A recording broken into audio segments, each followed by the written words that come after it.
Assalamualaikum dan salam sejahtera. Bertemu lagi kita dalam Sains Tingkatan 3. Okey, jadi pada hari ini kita akan meneruskan perbincangan kita tentang bab 7 iaitu tenaga dan kuasa bagi subtopik 7.3 iaitu prinsip keabadian tenaga. Okey, terlebih dahulu para pelajar bolehlah merujuk kepada buku teks Sains Tingkatan 3 masing-masing pada muka surat 222. Okey, baik. Terlebih dahulu kita pergi kepada definisi prinsip keabadian tenaga. Apakah yang dimaksudkan dengan prinsip keabadian tenaga? Jadi dekat sini prinsip keabadian tenaga ni dia memberitahu kita bahawa tenaga ni tidak boleh dicipta.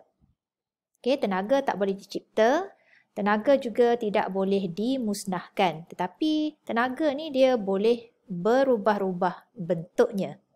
Okey, jadi sekarang ni cikgu nak kita sama-sama tengok pada gambar rajah roller coaster ni. Jadi cikgu yakin ada di antara kita yang pernah naik roller coaster. Okey, jadi ketika roller coaster ni tadi berada pada kedudukan ini. Okey, kedudukan yang paling atas ni. Sebenarnya pada kedudukan ini, okey, tenaga, keupayaan, graviti adalah yang paling tinggi ataupun kita cakap maksimum. Okey. Kemudian, adakah roller coaster ni dia akan sentiasa berada dekat atas ni? Tidak kan? Roller coaster ni dia akan bergerak ke bawah. Okey, roller coaster ni dia akan turun ke bawah, dia akan bergerak ke bawah lah mengikut bentuk landasan kat sini. Maka kita dapati ketika roller coaster kita tu bergerak daripada atas ni turun ke bawah, berlakunya satu perubahan bentuk tenaga, iaitu perubahan dari tenaga keupayaan graviti kepada tenaga kinetik. Okey, perubahan bentuk tenaga tu terus berlaku sekiranya roller coaster ni lagi sekali naik ke tempat yang tinggi. Okey, maka tenaga keupayaan graviti akan bertambah, dan bila roller coaster tu bergerak turun dari kedudukan yang lebih tinggi kepada kedudukan yang lebih bawah, maka tenaga keupayaan graviti berkurang, tenaga kinetik pula yang akan meningkat. Jadi kat sini jelas menunjukkan bahawa berlakunya perubahan bentuk tenaga. Okey. Okey, kemudian kita tengok lagi. Dan perubahan bentuk tenaga ni biasanya kita boleh perhatikan dalam sistem ayunan. Okay, contoh sistem ayunan yang biasa kita dapat tengok seperti ayunan bandul ringkas dan juga ayunan spring berbeban. Kalau dalam ayunan bandul ringkas ni, dia melibatkan perubahan bentuk tenaga di antara tenaga keupayaan graviti dengan tenaga kinetik. Manakala dalam ayunan spring berbeban, ia melibatkan perubahan bentuk tenaga keupayaan kenyal dengan tenaga kinetik. Jadi adakah sistem ayunan ini mematuhi prinsip keabadian tenaga? Okey, jom kita tengok. Okey, baik. Mari kita lihat perubahan bentuk tenaga yang berlaku di dalam ayunan bandul ringkas seperti yang ditunjukkan dalam gambar rajah ni. Okey, terlebih dahulu cikgu akan besarkan gambar rajah ni untuk memudahkan untuk kita lihat. Okey, dan di dalam penerangan ini, cikgu akan menggunakan short form. Okey, bila cikgu tulis TUG, ini membawa maksud tenaga keupayaan graviti. Okey, dan bila cikgu tulis TK, ini membawa maksud tenaga kinetik. Di dalam sistem ayunan bandul tu kita menggunakan bandul di mana bandul tu adalah berbola besi. Ladung tu tadi yang kita ikatkan dengan benang. Lepas tu apa kita buat? Ladung tu tadi sebelum kita lepaskan dia, kita akan letakkan ladung tu pada satu kedudukan yang lebih tinggi kan. Jadi pada kedudukan yang lebih tinggi ni, katakanlah kita cakap kedudukan ni adalah kedudukan X. Sebelum kita lepaskan ladung tu, kita angkat dulu ladung kita tu pada satu kedudukan tinggi, kedudukan X ni.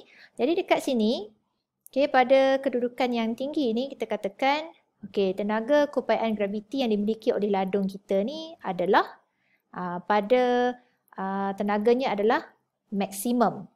Okey, kenapa tenaganya maksimum? Kerana dekat sini, dekat kedudukan X ni adalah ketinggian yang maksimum. Dia paling tinggi kat sini.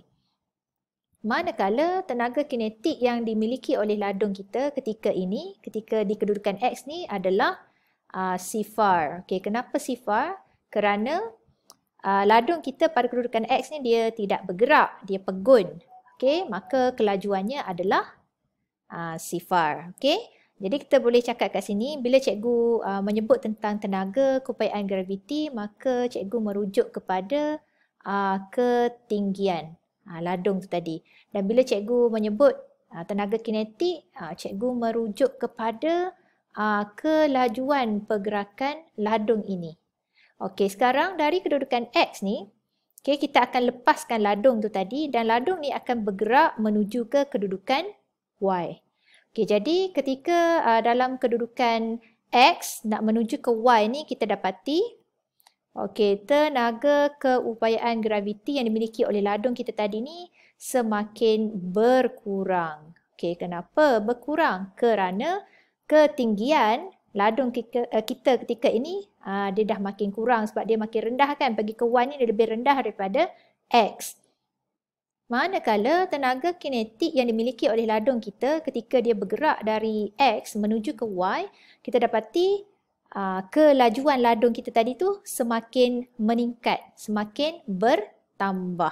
So kat sini kita dapati okay, tenaga kinetik yang dimiliki oleh ladung kita dari kedudukan X menuju ke Y, okay, tenaga kinetiknya bertambah kerana kelajuan ladung tu tadi bertambah.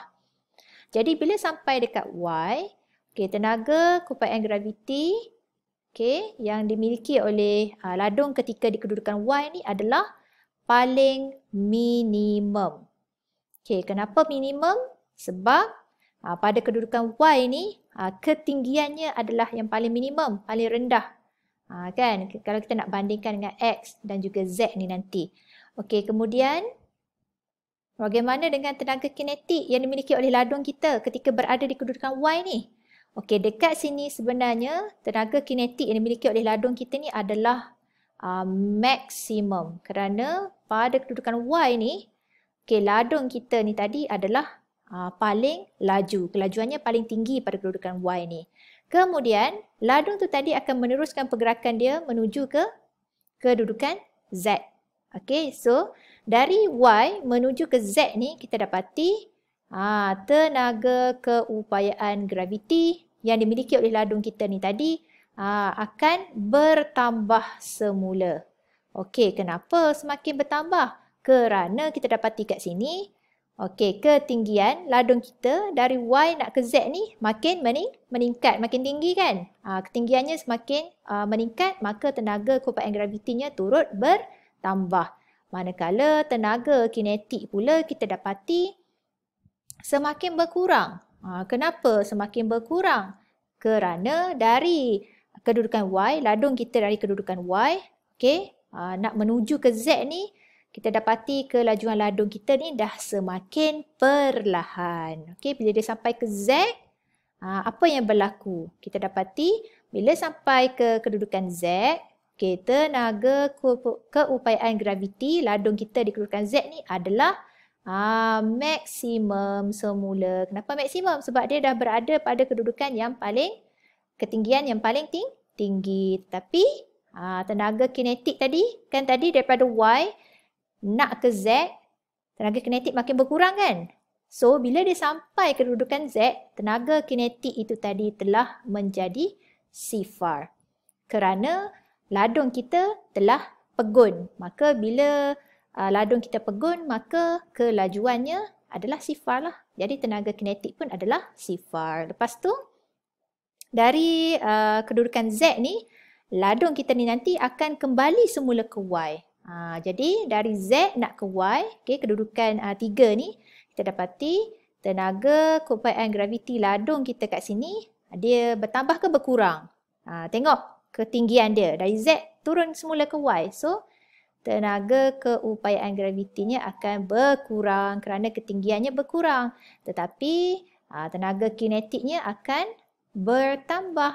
Kenapa bertambah? Kerana kelajuan ladung kita ni dari Z tadi sifar kan. Menuju ke Y ni kita dapati kita punya ladung tadi, kelajuan dia bertambah untuk dia menuju ke Y. So bila sampai dekat Y, samalah macam yang awal-awal tadi. Tenaga keupayaan gravitinya adalah minimum kerana ketinggiannya adalah yang paling rendah kan, paling minimum.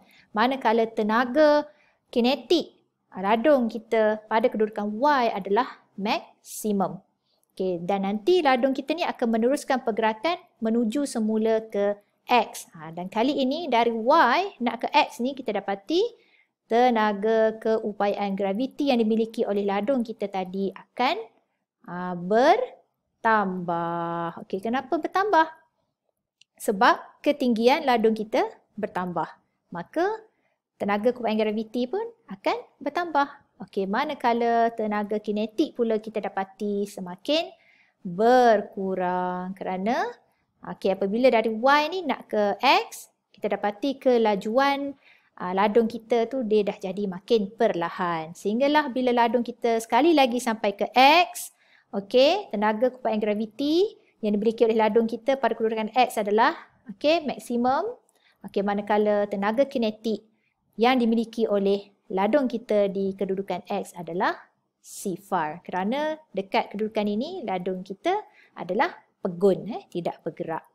Maka daripada penjelasan ini tadi jelas kita dapat melihat berlakunya perubahan bentuk tenaga di dalam sistem ayunan bandul yang melibatkan perubahan di antara tenaga keupayaan graviti dengan tenaga kinetik. Jelas? Jadi setakat ini sahaja dahulu pembelajaran kita pada hari ini dan kita akan sambung perbincangan kita berkenaan perubahan bentuk tenaga yang melibatkan tenaga keupayaan kenyal dengan tenaga kinetik dalam pembelajaran berikutnya.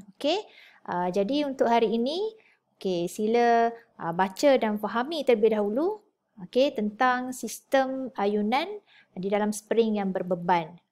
Jadi kita jumpa lagi dalam pembelajaran berikutnya. Cikgu ucapkan selamat belajar dan selamat maju jaya. Terima kasih.